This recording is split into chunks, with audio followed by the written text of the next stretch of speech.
stick versus our knee stick, which in MCMAP, Marine Corps Martial Arts Program, we call weapons of opportunity. You're mounting a house, which is what we call when we're clearing houses. Rifle runs out of ammo, something happens, someone picks up a crowbar, you pick up a block of wood, now you're fighting with whatever's around you. So let's say, same concept. He goes for that forward slash, right? Here, forearm to forearm, here to here. Or weapon opportunity, weapon opportunity. And same concept here with Wing Chun. Now you're gonna push that out, and instinctively what I like to do is I like to come straight for the head, or follow it in. Because if I'm here on the inside, he can try to follow it in towards my head, but by the time he does, you're good, you're good. I've already made contact with them. So you want to control the inside as much as possible. So here to here. Same concept with reverse. So, see what I already did instinctively was I tried to go for the wrist. These things will break your wrist real fast, real hard.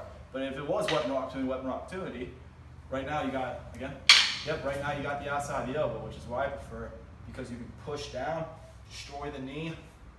Your options are limitless at that point. It's all preference at that point for what you want to do.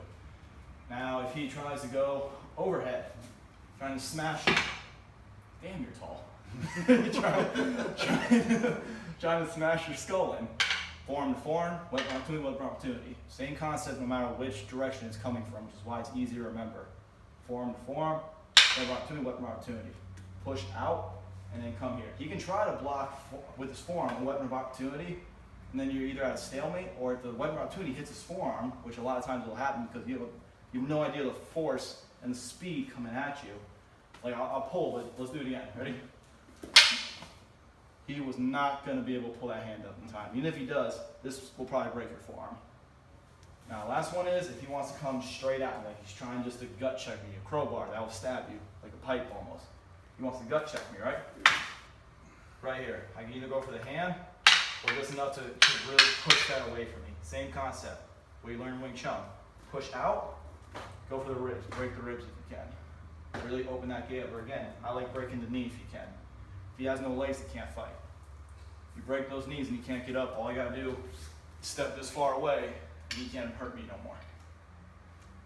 So now the last portion of this is if it's a blade versus weapon opportunity. Do you want blade or do you want me to blade?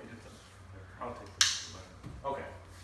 Here's where we get into a distance problem. His reach, just regular arm-wise on me, he's got 6 inches on me.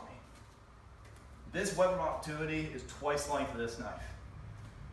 This is where you need to start learning how to read your opponent. You need to watch his shoulders and his hips to try to predict what he's going to do.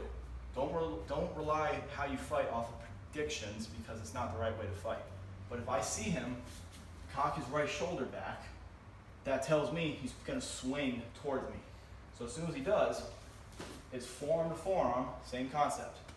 Knife to artery. Or if you have to bite the bullet, which sometimes you have to in a real fight, forearm to weapon opportunity, and here at the wrist. I'll take one bad impact if it means making him drop this weapon to where now, because I cut his wrist and he drops it, I have a knife, he has nothing. So, you want to reverse strike on him? So, same concept, try to go in towards the elbow if you can't, and you have to use your knife as a weapon of opportunity to absorb that hit. Same concept. Once you're here, I've done this before in training. You can follow the weapon of opportunity down to the fingers with your knife. This is the Wing Chun aspect of the butterfly knives. Once you do that, you dig in a knife into the guy's hand, he'll probably drop his weapon. If not, at least it gives me that moment to step in and close that distance. He comes over. Weapon to weapon, or if you can close the gap fast enough, elbow to elbow, knife to wrist. Because even if he comes down a little bit and hits me in the head, it's okay. Because from here, again, now I have all that to work with. Last one will be a straight thrust. This hollowing out would work. You're going to get hit though, because again, the reach is an issue here. So what I recommend, instead of hollowing out, is that if you come at me again, is where Wing Chun comes into play. That slight hip movement. You always see on the dummy when you're working it, you twist your hips to turn your body out of the way. So if he does that, I took a small impact about here, but again, the blade reached to his wrist is what we're trying to do. And if it doesn't, and it reaches here, follow it right to his hand. He'll more likely drop the weapon. If he doesn't, Now that his arm extended, he's gonna pull back instinctively, but now I can close that distance. So if you want to do it fast, just one time, coming straight at me and pull it back, you know? I've already stabbed him 3 or 4 times. Sometimes you gotta absorb and eat that first hit to open up your opportunities to end that fight. And that's it.